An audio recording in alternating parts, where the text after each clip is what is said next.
Hey folks, David Stewart here. It's time for some more Storycraft. Today we are going to talk about empathy devices. What are they and how do you use them as a writer? These are devices that you can use in any medium you're creating, whether it's a comic book or it's for the screen or a regular novel, to get the audience on the same side as one of your characters, usually your protagonist, and get them to care about the goals of that particular character.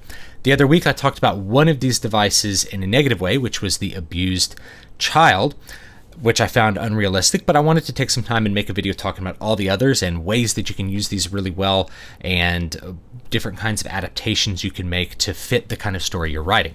Now, generally, empathy, which is the sort of putting yourself in one's place, the identification with whatever character is there, happens through two different paths, I find dramatically. So the first path is the victimhood path, where you show something bad happening to the protagonist.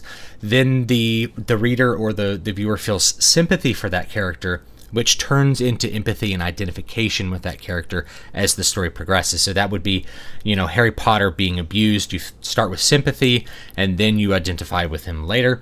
The other one is through virtue. You show a character being virtuous. They do something that is admirable, and you start with admiration or appreciation for that person's character, and then it moves into empathy as you go through the story. So those are the two main paths that I see used. You don't have to use these tricks, by the way. They're just things that have been used a lot, and you can find new and original ways to use each of them. Starting with the virtue one, this is one that's exhibited by Blake Snyder in Save the Cat. In fact, that's where the name of the screenplay manual comes from, Save the Cat. Is that early in your screenplay, you may have a scene where your protagonist saves a cat. He does something virtuous, and that gets the audience on his side. They like him because he does something good. So when later he comes through challenges, or he makes mistakes, or he does stupid stuff, the audience is coming from him right away with a feeling of sympathy and empathy that's kind of hard to undo as you go through the dramatic threads. That's starting with virtue.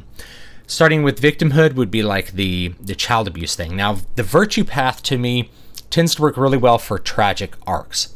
You start with somebody being good at something, showing really good virtue. They encounter multiple challenges to their virtue that can cause a downfall or cause them to overcome and attain even more virtue, depending on how you want it. So it could be a heroic arc, and I think it works really well for a tragic arc. So the difference between a heroic arc and a tragic arc is really where you end up.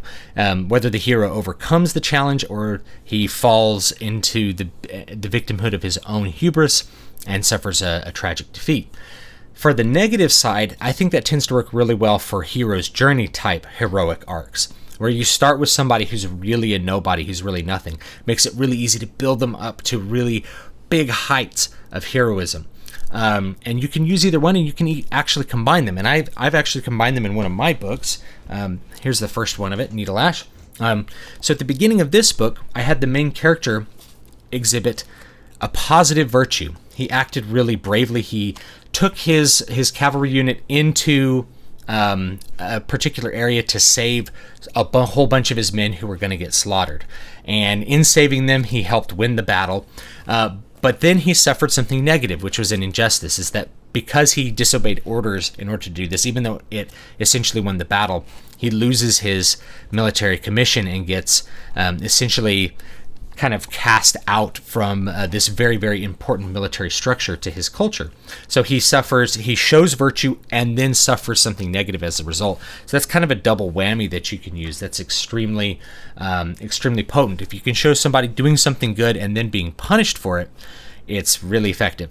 Another great example of this is Way of Kings by Brandon Sanderson. You have Kaladin at the beginning showing bravery and caring about his men and trying to keep everybody alive.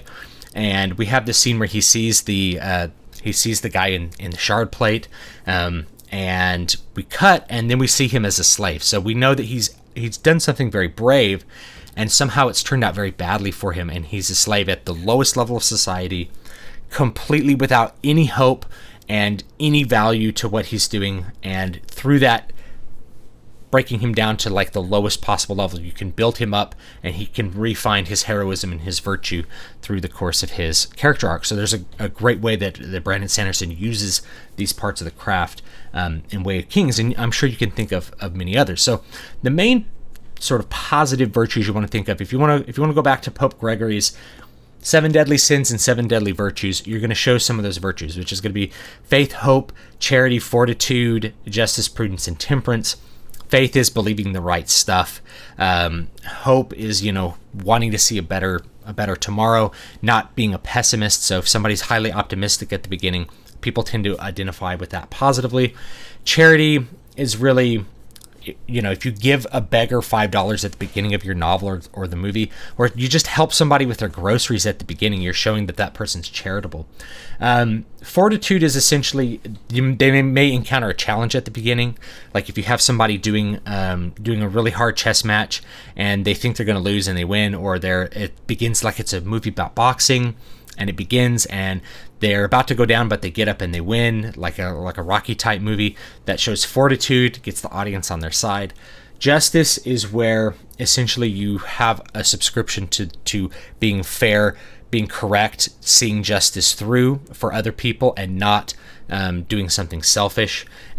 Prudence, it has to do with money, right? If somebody is like careful with their money, that's kind of hard one to show, and we don't usually see it a lot in like modern kind of drama. But it could be something that like you care about somebody else's money, or at the beginning you are really tempted. Maybe your character is really tempted to buy a new guitar, and then they look at their wallet and they're like, no, I want to buy a present for my son. That's prudence. Temperance is really just having general kind of moderation for things and abstaining from bad stuff. So somebody who declines a drink at the beginning of your script or at the beginning of your book says, you know what, I don't drink. Or someone offers some cigarette and they're like, I don't smoke. Think about how many times you may have seen that in movies. That's a display of a particular virtue that helps you empathize with the character. Even if you're a smoker, seeing somebody say like, no, I quit. Already you have some kind of looking at them like, oh, they quit smoking. That's okay. That's a good thing for them. They're not. You don't necessarily interpret that as like a negative judgment on you because you're a smoker. The negative aspect, so that's a way through virtue. There's some other virtues too, which I consider bravery and honesty, both ones. So bravery would be you face death. Honesty is really you have an opportunity to gain from lying and you choose not to.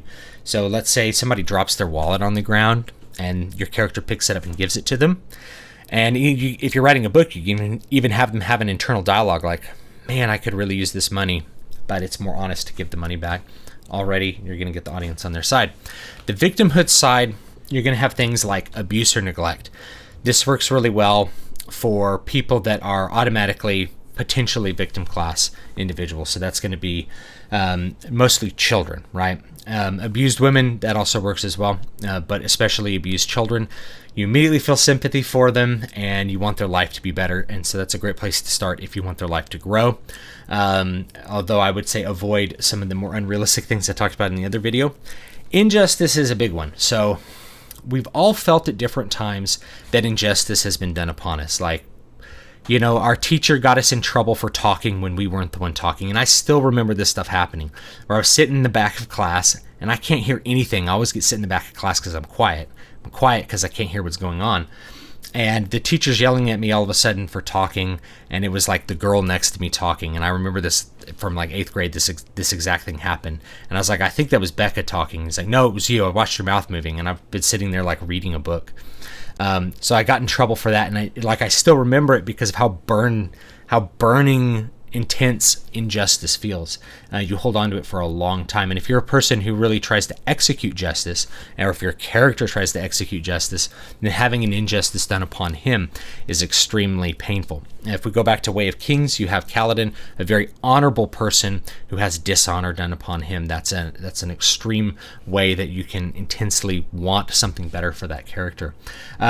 Discrimination is another one. So, and that one was used in Way of Kings as well, because they have people with dark eyes are discriminated in a lower class than people with lighter eyes. But if you write a if you write anything, a drama, and it's in, say, Jim Crow era South, right? Discrimination is a really easy way to get somebody to empathize. It's like they suffered an injustice in the form of discrimination. People dislike them because of some superficial quality rather than the content of their character, and so you really want them to have a better situation. Another one is just failure. So if you set up a failure at the beginning of your book, so the character tries something and fails, we actually begin by seeing that that's kind of a little bit pathetic. There's some pathos there, and then it gets turned into sympathy and empathy as we go. And it also shows that your character is fallible, that there's growth to be done. It's really good to have a failure happen fairly early on in your book. And you can, of course, use these devices all the way through your book. Most people lead with them, like Save the Cat. And you can lead with them, and you ought to lead with them if you're going to use them, but you don't have to. You can sprinkle them in throughout the book, and in fact, it's a good idea to use them throughout the book, rather than just try to front load them at the beginning. Ostracism is another one. So if you have a character that is a little bit outside of the social circle or can't find friends, that's something like loneliness in general is a profound feeling that most people have felt at some point in their lives. Having a character feel it works well, and I think this was done in Twilight. I only read like the first 50 pages of Twilight, and I may go back and read the whole book. And if you guys are wondering why, I'll have my reasons, but and I'll explain them in another video. But essentially, you have a character who moves from Arizona to like Seattle or something to live with her dad. I'm trying to remember all the details. It's been years since I attempted to read this book, and I wanted to read it just because it was a bestseller. I'm like, why are people like this? So right away, she can't find friends. She doesn't know anybody, and so a typical reader, especially like a teenage girl who has felt loneliness, or anybody that's been a teenager and felt loneliness, can immediately identify with that feeling. And if you've ever had to switch schools, which I've had to, and a lot of people have, and that idea of having to go into this new social environment and reforge all these social connections is intimidating and frightening and a little bit traumatic sometimes. So ostracism is a good one. And finally, one that is not used so much today, which is bondage. Bondage is essentially being enslaved or forced into a situation that is not to your liking. So primarily this has to do with if you read classic, really classic literature, you may have slaves as characters, or you may have bonded men or serfs as characters. If you go and read, say, Ivanhoe, the book opens up with a couple of bonded serfs who have I think they even have collars that have the name of the Lord around their neck.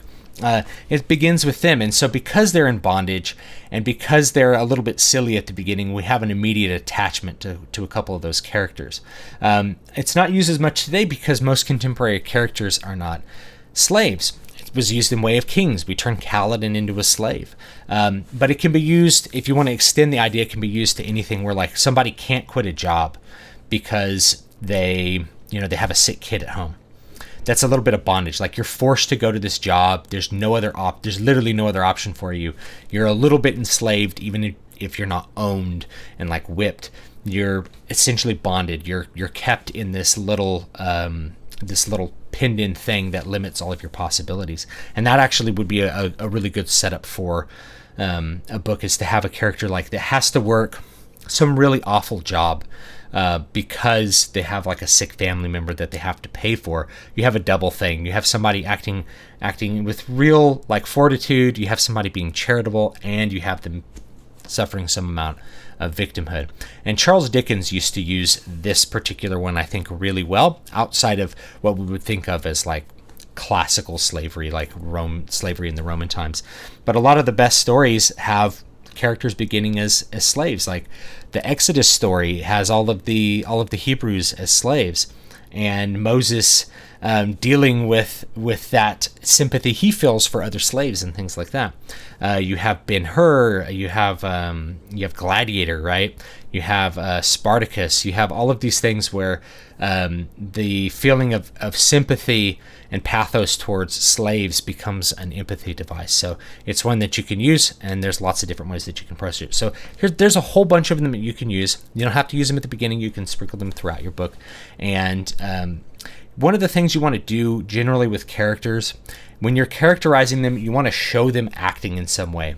Rather than say they are charitable, you would show them being charitable. It's one of those showing, not telling kind of things, and that's really the case where you want to do it. You want to dramatically present their particular personality quirks. If they're funny, they're going to be funny through dialogue. You're not just going to say that they're a funny person. If they're an honest person, there's a situation that requires them to be honest. You're not just going to say that they happen to be honest. And all these things work to different degrees depending on how you use them and combine them. And you can come up with new and original ways to combine them and work your protagonist. Now, if you're going to make an antagonist, and I could probably make a video on this, think of the inversion of that. The antagonist is going to show the 7 deadly sins. The antagonist is going to do the opposite sort of thing, so that he ends up on the other side. The antagonist, rather than being charitable, is essentially a thief. He steals from the poor, something like that. What's also interesting, I want to add one little note about more complex characters and complex stories. If you imagine Vito Corleone from The Godfather, the very opening scene, you actually have him exhibiting virtue.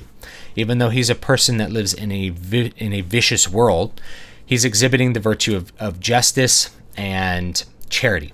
You have a guy coming and asking him for a favor. He says, I can't refuse you. I'll take care of this favor for you, but one day I'm going to ask you a favor and you have to do a favor for me. And he's being extremely equitable towards that person in the beginning. And you see Vito do this several times throughout the movie, is show a certain kind of virtue. He's operating within his own set of virtues, but he's showing them nonetheless. So right away at the beginning of The Godfather, you have this idea that there's some kind of honorable aspect to Vito Corleone, even though he's a mafia leader. There's honorable parts to him, and this in some ways contrasts with what happens with his son.